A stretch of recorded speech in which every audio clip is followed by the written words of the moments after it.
So we're gonna start by removing the wheel. The lug nuts is a 17 millimeter.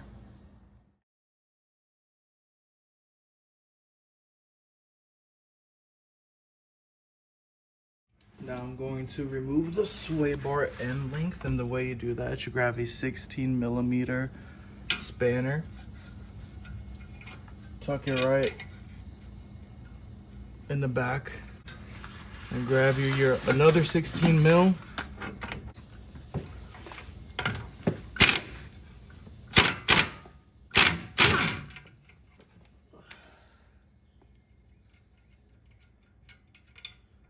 All right, that's out. Now I'm using a secondary jack to jack up the control arm to release some tension off the sway arm, the sway bar, so I can remove it or push it out of the way. So now I'm gonna remove these 13 millimeter bolts on top. There is a 19 mil right here. Let me get a zoom in right down there. See that 19 mil? We gotta get that out. So the way I'm getting loosening up the shock from the actual rotor assembly, instead of hitting the rotor hat with the hammer and or spreading the clamps apart, what I just do, I don't know if this is the right way or if either way, this is my way to do it. I just grab the rotor, let me realign the camera, and I shake it back and forth. You guys see that drop? That means the shock arm just fell out of the socket, and didn't have to hammer it, didn't have to spread anything, didn't have to do nothing. Just shake it, and eventually it'll fall out. At least on my Z. Out with the old. All right, now here comes the fun part. We are going to be compressing this spring. And the only way I found able to compress this spring is to not actually compress the physical, like grab with the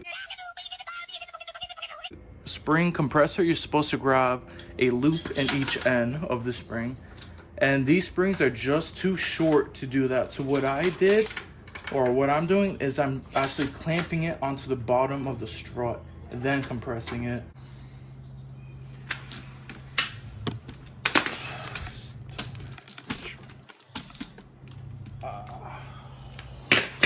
I think I just dislocated my finger.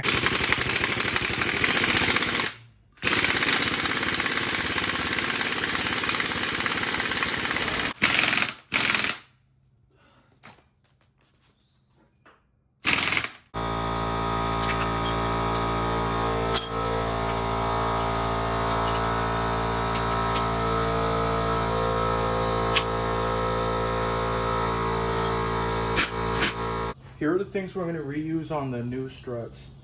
These washers, there are two of them. This is a crush washer, and this is like I guess like a retaining washer. It retains all the grease inside the actual mount.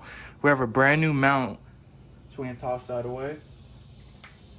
We are going to reuse this top hat, or the spring perch. We are not reusing the spring. We are not reusing the bump stop, nor the bellows on it. So you can't really reuse this. It's all deteriorated anyway. Let's get this out of the way. Whoops. Hopefully I didn't knock you guys out.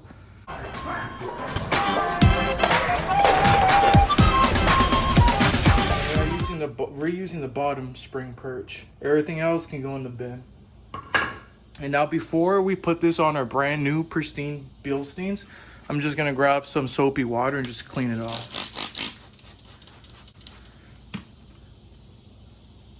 Nothing better than putting on clean car parts, at least, since these aren't new. These are the only pieces I decided not to buy just because all it is a thick piece of rubber. If yours is all deteriorated, cracked, or pretty much in any other condition but good, just go ahead and replace them. They're like 25 bucks. Now here comes the fun part. Let's unbox these Bilsteins.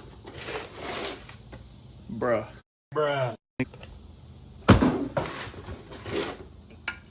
Yes, Bilsteins usually come like that, and the box torn directly in half.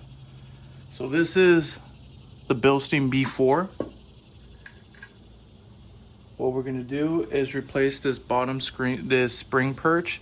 If you notice, it's in like an oval shape, so it can only go on one way. Boom, that's on. After that, we're gonna grab our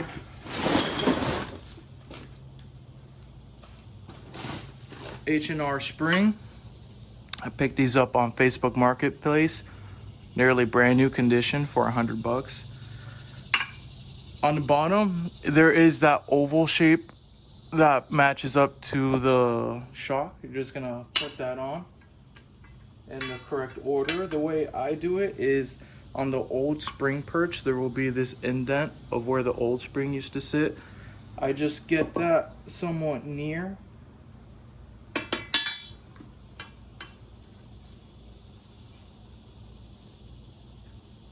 Something like that.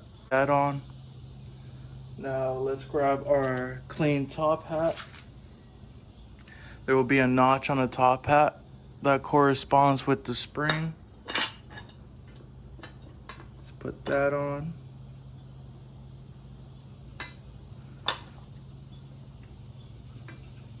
Now the crush washer, the one that, so the clean side usually goes on the bottom. The dirty side rides against this washer. And the way I figure that out is if you look on the back of them, they both have these circular grooves on them. They're just made to go back to back. So crush washer, clean side on the bottom. I'm gonna just call this the retainer washer. I'm actually gonna clean some of this old grease off of it. Got some of that grease off. Seat that all the way down. Let me move the camera a little. Now that's all that's on. Let's grab our brand new top hat. OEM.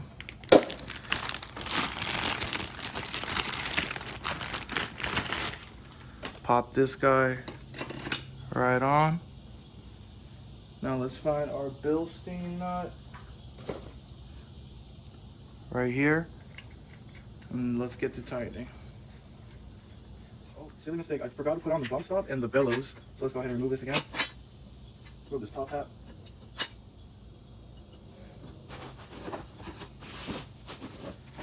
Grab your OEM bellows, bellow and bump stop.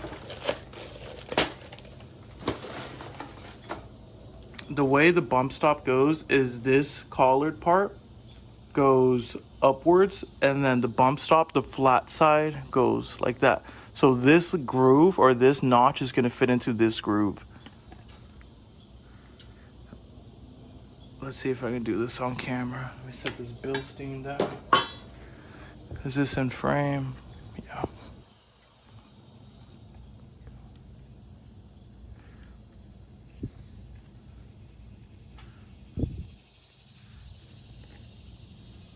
So I just put it in at an angle. Pop it in. Make sure it's seated. Seated. Zoom back out. Let me reseat this perch. Everything got out of whack.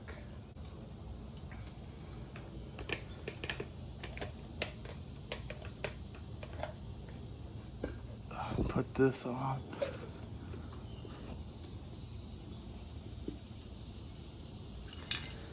Top perch on. Washer. Cup washer. Top mount. Now, and let me show you this special tool I made. All right, so this is what I did. I don't have the special tool to tighten up this this bolt. So what I did is I just grabbed some vice grips and a 22 mil socket. I'm going to put that on, and I have a 7mm Allen head. Gonna stick that right through.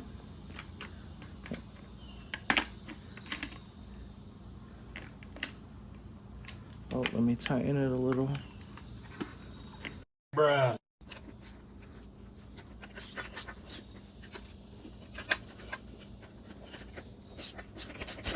Oh, just scratch my fingers.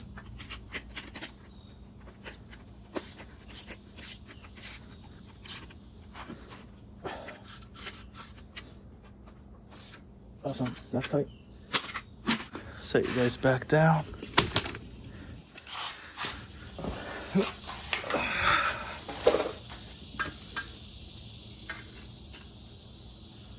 All right, so right off the bat, what I'm noticing is the H&R springs aren't sitting. Like, you can still definitely move them around, but I think once the car has some tension on these, it'd be fine. So let's go ahead and reinstall them.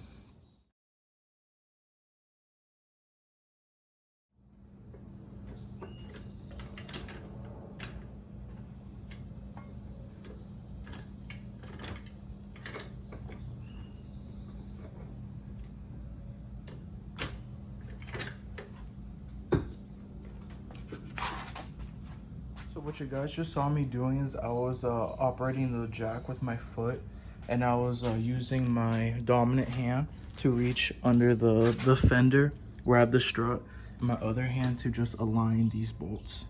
Now we tighten up this bolt.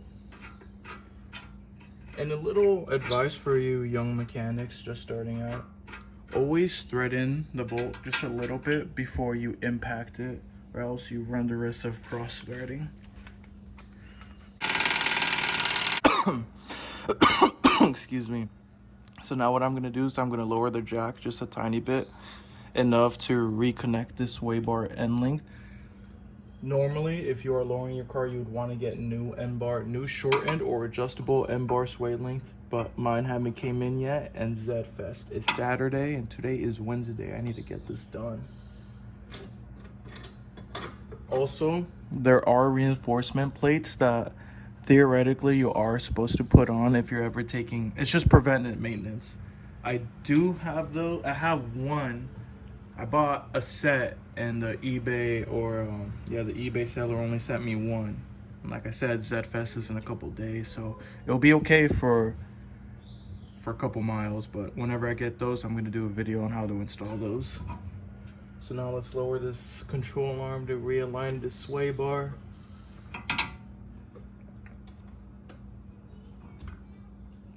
Perfect.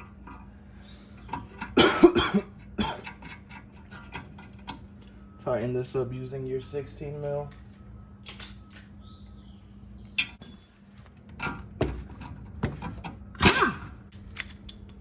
Sometimes it's better to feel out a bolt than to just get it done.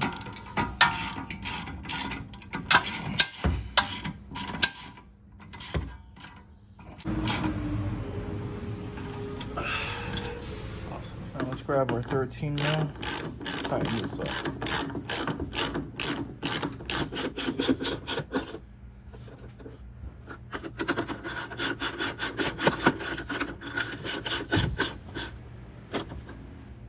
Of course, 113 mil fell deep into the base. I'm gonna have to go find that. All right, guys, once you tighten up this 13 mil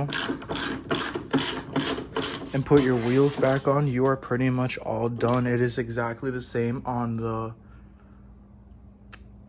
passenger side. Only difference is they disconnect the headlight sensor from the control arm, so I didn't want to damage all that. And that is how you do your front suspension on your BMW Z4 Coupe. For those wondering, my shocks do look like they are OEM BMW. Let's check the condition on them. We push it down, goes down with ease, doesn't come up. These were completely shot. Here is the other shock. Let's take a look at this one.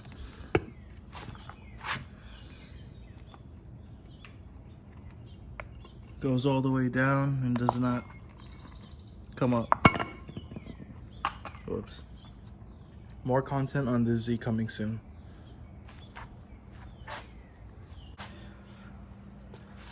So if you guys don't know, I am going to be installing these beastly things. These are BMW 335 brake calipers onto my Beauty, my BMW Z4. So If you guys could, please give me a thumbs up and subscribe, especially if you want to see more content like this.